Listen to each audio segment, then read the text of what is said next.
नमस्कार, मैं हूं हरिशंकर व्यास। सेंट्रल हॉल में आपका स्वागत है। दुनिया के पैमाने पर 2016 का नया वर्ष कई चिंताओं और खतरों से भरा पड़ा है। कह सकते हैं कि विश्व बिरादरी ने 2016 का अपना एजेंडा पहले से तय किया हुआ है।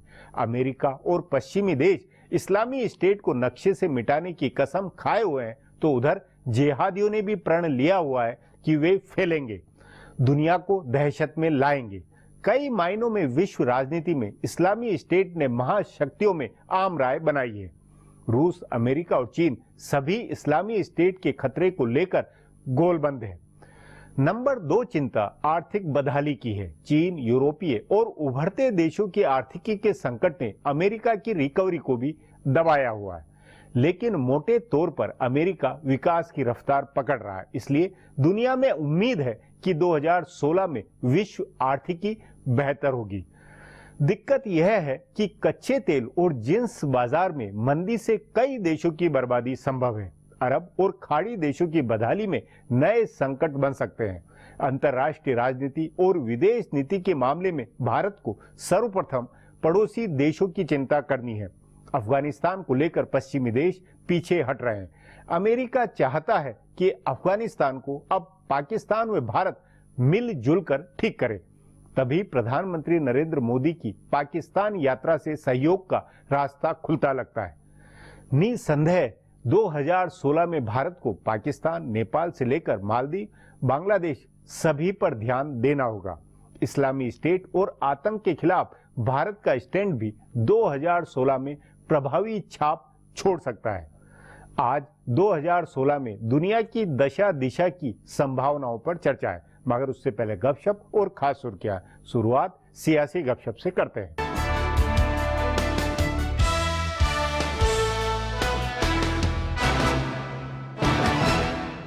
जिस तरह से कांग्रेस नायब सदर राहुल गांधी ने मान लिया है कि बुजुर्ग रहनुमाओं के सहारे काम करने के अलावा उनके पास कोई रास्ता नहीं है और इसलिए कैप्टन अमरिंदर सिंह से लेकर तरुण गोगोई तक पर उन्होंने दांव लगाया है, उसी तरह बीजेपी में भी होता नजर आ रहा है। बीजेपी में भी ऐसा लग रहा है कि आइंदा 2-3 साल में होने वाले इंतखाबात में पार्टी पुराने और बुजुर्ग रहनुमाओं से ही काम चलाएगी। उत्तर प्रदेश में अचानक 84 साल के कल्याण सिंह का नाम उछलने से इस तरह की कयासाराइयों को बढ़ावा मिला है कि पार्टी पुराने रहनुमाओं आगे करेगी। हालांकि सीएम के ओहदे की दावेदारी को कल्याण सिंह ने ख्याली सवाल बताया है, लेकिन उनके पार्टी रहनुमाओं से मिलने और उत्तर प्रदेश में मौजूदगी से बहस तेज हुई है। ये भी हो सकता है कि गैर यादव पसमानदा वोट गोलबंद करने के लिए उनके नाम की बहस सोच समझ कर कराई गई हो। बहरहाल मामला अकेले उत्तर प्रदेश का नहीं है। उत्तराखंड में भी भुवन चंद्र खंडूरी के हामी उनकी दावेदारी कर रहे हैं। वो भी 81 साल के हो चुके हैं। सुदूर जुनूब के सूबे केरल में बीजेपी के पास और राजगोपाल ही रहनुमा हैं, जिनकी उम्र 80 साल से ज्यादा है, और कर्नाटक में 70 साल से ऊपर के BS येदियुरप्पा मुतहर्रिक होंगे। हिमाचल में भी पुराने रहनुमा प्रेम कुमार धूमल और तमिलनाडु में पोन राधाकृष्णन पार्टी की कमान संभालेंगे। असम और मगरबी बंगाल में जरूर पार्टी ने नए चेहरे आगे किए हैं।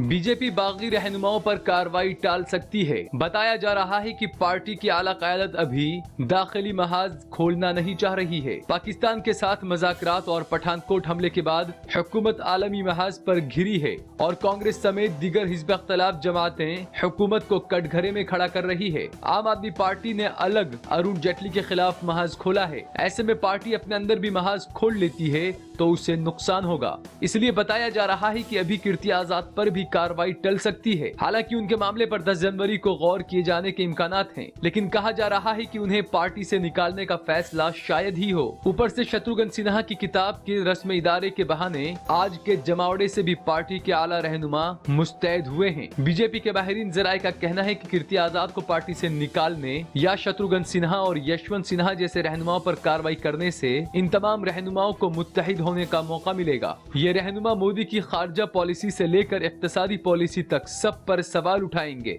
और कांग्रेस से आगे बढ़कर हुकूमत को कटघरे में खड़ा करेंगे। तभी बताया जा रहा है कि पार्टी आलाकमान कोई बीच का रास्ता निकालने की कोशिश में है, लेकिन पार्टी के कुछ रहनुमाओं का ये भी कहना है कि अगर सख्त कार्रवाई नहीं हुई तो सदर के नाते अमित शाह की पकड़ पर असर होगा। असम में कांग्रेस पार्टी का अजीम इत्तेहाद नहीं बन पाएगा। वजीर आला तरुण गोगोई ने कहा है कि कांग्रेस तनहा लड़ेगी। पहले से इस बात के इशारे मिलने लगे थे।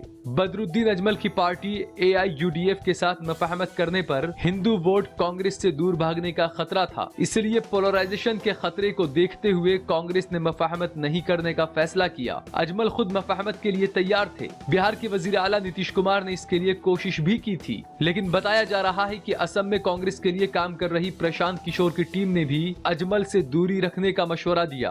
गुज़िश्ता इंतखाब कांग्रेस ने अजमल और अगप की मुखालफत पर ही जीता था, तभी इस बार दोनों से दूरी रखी जा रही है। लेकिन दूसरी जानिब बीजेपी का अजीम इत्तेहाद बनने के इम्कान है। बताया जा रहा है कि 19 जनवरी को वजीर आजम नरेंद्र मोदी के असम दौरे के दौरान पहला इत्तेहाद हो जाएगा। बीजेपी की मुफाहमत 9 कबायली और मुकामी तंजीमों के साथ होगा। इसमें हाग्रामा महलारी की पार्टी बोडोलैंड पीपल फ्रंट भी शामिल है। BPF के इकलौते रुकन पार्लियामेंट ने पहले से बीजेपी की हुकूमत को हिमायत दी है। गुज़िश्ता इंतखाबात में ये पार्टी कांग्रेस के साथ थी। 9 पार्टियों के इस ग्रुप ने गुज़िश्ता मर्तबा 30 सीटों पर इंतखाब लड़ा था। कांग्रेस छोड़कर बीजेपी में शामिल हुए हिमंता बिस्वा शर्मा ने इसकी पहल की है। BPF की वजह से बीजेपी को अक्सरियती वोटों के पोलराइजेशन की उम्मीद है। अब आज की सुर्खियां ये लीक से कुछ हटकर है और इनसे देश की दशा दिशा को बूझ सकेंगे।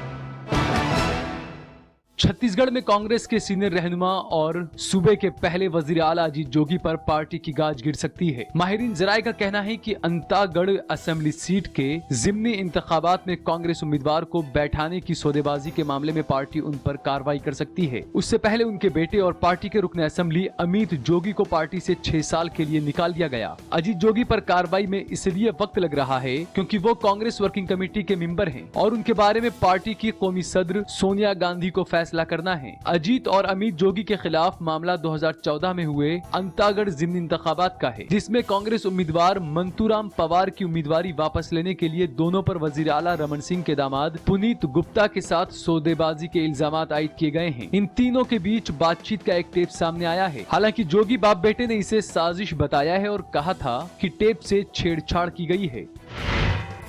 पठानकोट में एयरबेस पर हुए दहशतगर्दाना हमले की तफ्तीश कौमी जांच एजेंसी NIA ने शुरू कर दी है। NIA ने इस मामले में 3 FIR दर्ज की है। इस सिलसिले में NIA की टीम ने दहशतगर्दों के जरिए यरगमाल बनाए गए SP से पूछताछ की है। NIA की टीम दोबारा भी SP सलविंदर सिंह से पूछताछ कर सकती है। NIA ने यह भी कहा है कि पाकिस्तान से उस खातून की आवाज का सैंपल मांगा जाएगा जिसने हमला करने आए एक दहशतगर्द से बात की थी। NIA के सरबराह शरद कुमार ने कहा कि पाकिस्तान से उस खातून की आवाज का सैंपल मांगा जाएगा। वो महिला एक दहशतगर्द की मां है। दारुल हुकूमत दिल्ली में आलूदगी कम करने के लिए नाफिज किए गए ऑड इवन मंसूबे पर दिल्ली हाई कोर्ट ने सूबाई हुकूमत से जवाब तलब किया है। हाई कोर्ट ने हुकूमत से पूछा है कि इस मंसूबे का आज 6ठा दिन है और वो इसे रोककर अब डाटा इकट्ठा क्यों नहीं करती है। अदालत ने पूछा है कि ये पायलट मंसूबे के तौर पर शुरू हुआ था तो हुकूमत 1 हफ्ते में ही इसे पूरा करके आलूदगी का अदद जुटाए। अदालत ने कहा कि आप 15 दिन क्यों चाहते हैं, इसे 1 हफ्ते में क्यों नहीं पूरा कर सकते। इसके बाद अदालत ने दिल्ली हुकूमत से पहले 1 हफ्ते का आलूदगी का डेटा लेकर जुमा को पेश करने के लिए कहा। अदालत ने कहा कि हुकूमत इसे ज्यादा दिन तक चलाएगी तो लोगों को ज्यादा परेशानियों का सामना करना होगा, इसलिए 6 दिन का डेटा लेकर बताए कि इससे आलूदगी कम हुई है या नहीं। बीजेपी की हिमायती शिवसेना ने पठानकोट में एयरबेस पर हुए दहशतगर्दाना हमले को लेकर बीजेपी और मरकजी हुकूमत पर हमला जारी रखा है। शिवसेना ने पूछा है कि बीजेपी को आम इंतखाबात में एक तरफा मैंडेट मिलने से क्या बदला है। पार्टी ने इल्जाम आयद किया है कि बीजेपी भी कांग्रेस हुकूमत की गलतियों को दोहरा रही है। शिवसेना के अखबार सामना के इदारिये में लिखा गया है कि मुकम्मल अक्सरियत से बीजेपी के हुकूमत में आने के बाद राम मंदिर से लेकर यूनिफॉर्म सिविल कोड, गरानी से लेकर बदउनवानी और हिंदुत्व से लेकर पाकिस्तान के तय पॉलिसी तक का क्या बदलाव आया है। शिवसेना ने कहा है कि लोग जवाब मांग रहे हैं। उसने सामना में लिखा है कि लोगों के जरिए किया जाने वाला ऑडिट किसी भी हुकूमत के लिए सबसे अहम होता है। पार्टी ने कहा है कि जो सवाल मुंबई पर हमले के दौरान पूछे गए थे वही सवाल पठानकोट हमले के बाद पूछे जा रहे हैं। इसका मतलब है कि ये सरकार भी कांग्रेस वाली गलतियां दोहरा रही है। महाराष्ट्र हुकूमत ने फिल्म अदाकार संजय दत्त की सजा कम करने की तजवीज को मंजूरी दे दी है। हुकूमत की मंजूरी के बाद वो 27 फरवरी को जेल से रिहा हो जाएंगे। संजय दत्त को 1993 में मुंबई में हुए सिलसिलेवार बम धमाकों से जुड़े एक मामले में सजा हुई है। वो गैर कानूनी असलाह रखने के इल्जाम में 5 साल की सजा काट रहे हैं। गुज़िश्ता साल उन्होंने पैरोल की शर्तों की खिलाफवर्जी भी की थी और मुकर्ररा वक्त से एक दिन बाद जेल पहुंचे थे, लेकिन इस मामले में उनको सजा देने की बजाय सूबे के वजीर दाखिला रंजीत पाटिल ने उनकी सजा कम करने वाली तजवीज पर दस्तखत कर दिए हैं। संजय दत्त 18 महीने की सजा पहले काट चुके थे और मई 2013 में उनको 42 महीने की सजा काटने के लिए जेल में भेजा गया था। फिलहाल अब एक ब्रेक है, फिर खुलासा होगा।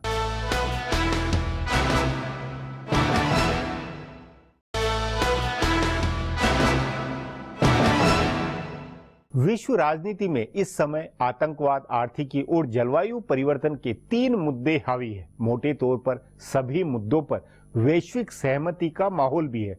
रूस के पुतिन से भले यूरोपीय देशों की ठनी हुई है, लेकिन बावजूद इसके इन मुद्दों पर परोक्ष सहयोग है। इस पर आगे चर्चा करें, उससे पहले देखें मेरा यह खुलासा।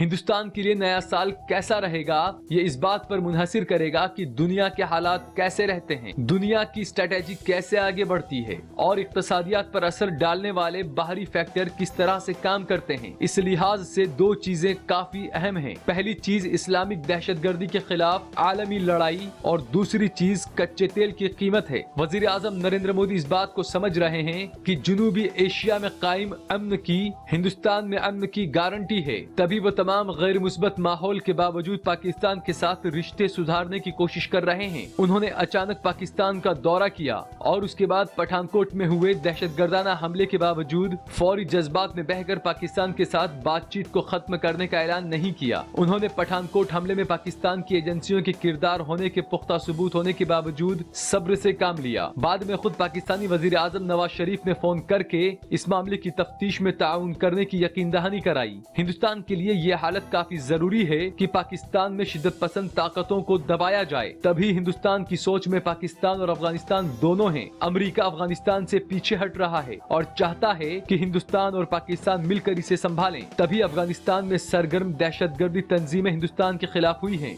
वजीर आजम नरेंद्र मोदी के काबुल दौरे के 1 हफ्ते बाद ही मजार शरीफ में हिंदुस्तान हाई कमीशन पर हमला हुआ। अफगानिस्तान की दहशतगर्द तंजीमों के खिलाफ पाकिस्तान भी जंग छेड़े हुए है। हिंदुस्तान को किसी तरह पाकिस्तान को इस बात के लिए तैयार करना है कि वो हिंदुस्तान मुखालिफ सरगर्मियां चलाने वाली दहशतगर्द तंजीमों के खिलाफ भी इसी तरह की मुहिम छेड़े। हालांकि पाकिस्तान ऐसा करेगा इसमें शक है, फिर भी पाकिस्तान के साथ हमआहंगी बनाने की कोशिश कई वजूहात से जरूरी है। हिंदुस्तान ने एशिया में गैस पाइपलाइन के जिस तापी मंसूबे पर दस्तखत किए हैं, उसकी भी कामयाबी पाकिस्तान के बर्ताव पर मुनहसिर करेगी। इससे हिंदुस्तान की तवानाई जरूरतों का बड़ा हिस्सा पूरा होना है। उधर कतर ने गैस की कीमतें आधी कर दी है और हिंदुस्तान पर बकाया 12,000 करोड़ रुपया भी माफ कर दिया है। इससे भी हिंदुस्तान को बड़ी राहत मिली है। लेकिन चाहे खलीजी ममालिक से कच्चे तेल और गैस की दरामदगी हो या एशिया से पाइपलाइन के जरिए गैस लाने की बात हो, इनकी कामयाबी इस बात पर मुनहसिर करेगी कि इस इलाके में दहशतगर्दों की या शिद्दत पसंदों की सरगर्मी को कैसे हैंडल किया जाता है। हिंदुस्तान ने कहा है कि वो अक़वाम मुत्तहिदा की कमान में उसके झंडे तले दहशतगर्द मुखालिफ जंग में शामिल हो सकता है। लेकिन अभी ये लड़ाई अमेरिका, बरतानिया, फ्रांस और रूस ही लड़ रहे हैं। दहशतगर्दाना तंजीम ISIS के खिलाफ छिड़ी इस जंग में भले हिंदुस्तान शामिल नहीं है, लेकिन इससे मुतासिर जरूर होगा। जहां तक इक्तसादी हालात की बात है तो अमेरिका में हालात सुधरे हैं और तभी अमेरिकी फेडरल रिजर्व ने कई बरसों के बाद शरह सूद में इजाफा किया है। लेकिन कई यूरोपीय ममालिक बहरान में हैं। चीन का इक्तसादी बहरान भी गहराया है, जिसका असर हिंदुस्तानी बाजार पर नजर आ रहा है। अगर चीन और यूरोपीय ममालिक की इक्तसादियात नहीं सुधरती है तो हिंदुस्तानी इक्तसादियात की बुनियाद मजबूत होने के बावजूद इसकी शरह तरक्की में इजाफा नहीं हो पाएगा। अब एक ब्रेक है, उसके बाद 2016 में विश्व राजनीति की संभावनाओं पर चर्चा करेंगे।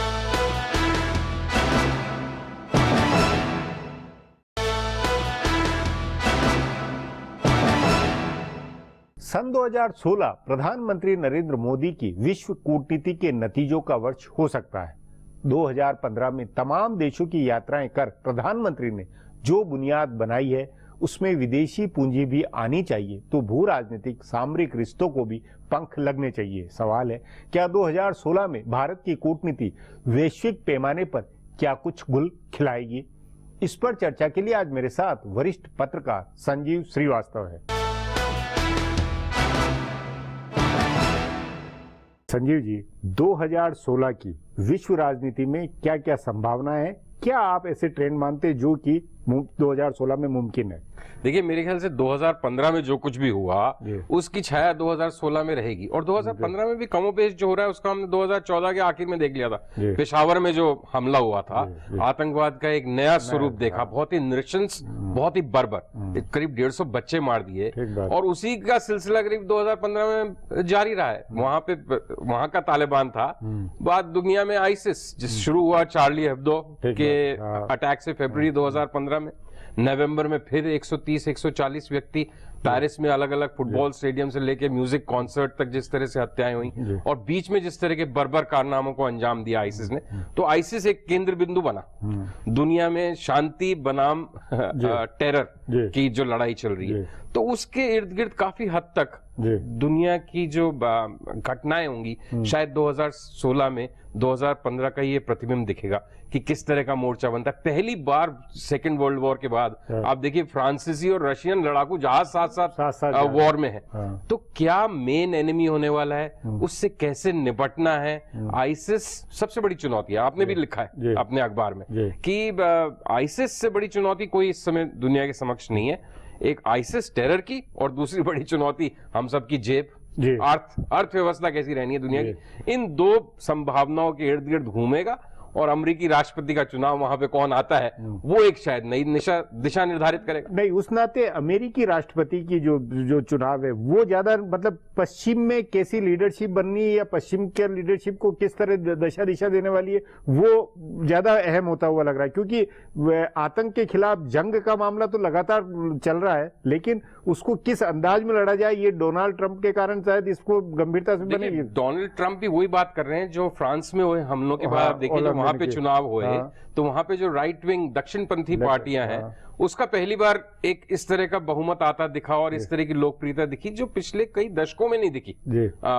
तो वही कमोबेश बात को रिफ्लेक्ट डोनाल्ड ट्रंप अपनी बातों में कर रहे हैं, और वो एक काफी मतलब देखिए, हम अगर एक्सट्रीम व्यू नहीं लें तो काफी एक खतरनाक रास्ता है। क्योंकि दुनिया में इस्लाम से निपटने का डोनाल्ड ट्रंप का तरीका नहीं हो सकता। लेकिन वो एक बड़ी चुनौती रहेगी, और बिल्कुल आपने कहा कि लोग इस्लाम को शत्रु नहीं माने, और चरमपंथी आतंकवादी आईसिस को शत्रु माने, और इनको सेपरेट कैसे करें। क्योंकि ये जैसे जैसे बड़े अटैक होते हैं, ये जो थिन लाइन होती है ये और कमजोर होती है, और उससे जो भी एक्सट्रीम व्यू रखने वाले लोगों को और बल मिलता है, और उससे अल्टीमेटली आप बल आईसिस जैसी संस्थाओं को ही देते हैं। तो ये एक बड़ी टाइट रोप वॉकिंग रहने वाली है। और दूसरा बड़ी चुनौती जो हम बात कर रहे हैं कि अर्थव्यवस्था इस समय दुनिया भर की स्थिति बड़ी लचर है। अमेरिका में मामूली सा सुधार दिख रहा है। अमेरिका में सुधार का, बाकी चीन और ब्राजील और यूरोप पे कोई असर होता हुआ लग नहीं रहा। इमर्जिंग मार्केट्स, जैसे हमारे से इमर्जिंग मार्केट्स हैं, आप साल के आखिर में देखिए, इकोनॉमिक टाइम्स ने स्टोरी करी है, और उन्होंने बाहर की सब जगह जो स्टोरीज छप रही हैं, जो विश्लेषण छप रहे हैं कि इमर्जिंग मार्केट जब अमेरिकी इकोनॉमी स्ट्रांग होती है तो अमरीकी पैसा निवेश के लिए बाहर जाना कम होता है, क्योंकि उसको अपने यहाँ ही अपने पैसे पे मुनाफा बनता नजर आता है। तो हमारे से इमर्जिंग मार्केट्स के लिए स्थिति बहुत लेकिन शायद नहीं रहे। नहीं, लेकिन इस बिरादरी के अंदर भारत की विकास दर के नाते और प्रधानमंत्री की खुद की कूटनीति के कारण कुछ ज्यादा भारत का रोल आप 2016 में ज्यादा विश्व राजनीति में मानते हैं, होता हुआ लगता है नहीं मानते? देखिए, भारतीय प्रधानमंत्री नरेंद्र मोदी की यहाँ पे डोमेस्टिक पॉलिटिक्स में, घरेलू राजनीति है, काफी निंदा होती है उनके विदेश दौरों की, लेकिन मैं व्यक्तिगत रूप से मानता हूँ कि प्रधानमंत्री की वो भूमिका बहुत ही महत्वपूर्ण है, और बहुत इंपॉर्टेंट है भारत के लिए एक जगह बनाना, और जितना वो ट्रैवल करते हैं उस नाते। लेकिन उनके उस ट्रैवल से वो जो बाहर जाके लोगों को भरोसा दिलाते हैं कि अब कैसे India is a better destination to do business, अब यहाँ पे आपका निवेश कैसे ज्यादा सुरक्षित और कैसे ज्यादा मुनाफे वाला होगा, कैसे कम रुकावटें होंगी, वो जब तक जमीन पे यहाँ पे चीजें उस अंदाज में परिवर्तित नहीं होंगी, वो उस तरह से एक जो ग्लोबल सेल्समैन बने हुए हैं भारत के, वो वाली चीज, वो सेलिंग तो अच्छी करके आते हैं, लेकिन अल्टीमेटली तो प्रोडक्ट बिकता है, और प्रोडक्ट अभी तक भारत का उस तरह का तैयार नहीं हो पा रहा जो अट्रैक्टिव लगे। नहीं संजीव जी, मेरा ये खास तौर पे कि अफगानिस्तान को लेकर अमेरिका और यूरोप का ये मानना है कि अब पाकिस्तान और भारत मिलकर उस को संभाले, ये कुछ संभालने वाला काम दोनों देखिए कर सकते हैं क्या?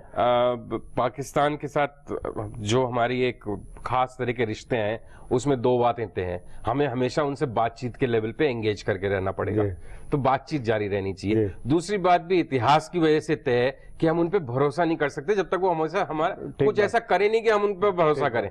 तो अफगानिस्तान तो एक ऐसा मुद्दा है जो कि पाकिस्तान नहीं, लेकिन यूरोपीय देश और अमेरिका तो वहां से बाहर निकलना चाहते हैं और वो तो एक तरह से निकल रहे हैं, तो इसलिए कि वो पाकिस्तान के साथ, पाकिस्तान भारत को नहीं पनपने दे सकता अफगानिस्तान में, वहां पे हम दोनों में से एक ही स्ट्रांग रह सकता है। और आज की तारीख में पाकिस्तान 21 है, हम 19 है, और सार्क अफगानिस्तान के संदर्भ और सार्क और दक्षिण एशिया और पड़ोसी देशों के साथ सार्क में देखिए ना, खबरें आ रही है, नेपालीज प्राइम मिनिस्टर पहले चाइना जा रहे हैं फिर भारत आ रहे हैं, ठीक है। श्रीलंका से हमारे बेहतर हुए हैं संबंध, पर 2016 में कुछ स्थिरता, बांग्लादेश से हमारे बहुत अच्छे संबंध है, भूटान पुराना परंपरागत हमारे मित्र हैं। तो सार्क में भी एक डेफिनेटली नेपाल से भी हम यूपीए सरकार के मुकाबले में बेटर है, लेकिन ये पिछले साल जो चुनाव हुए और मधेसी वाला मुद्दा है उसकी वजह से फिर एक सेटबैक लगा और एंटी इंडिया फीलिंग बहुत जबरदस्त है।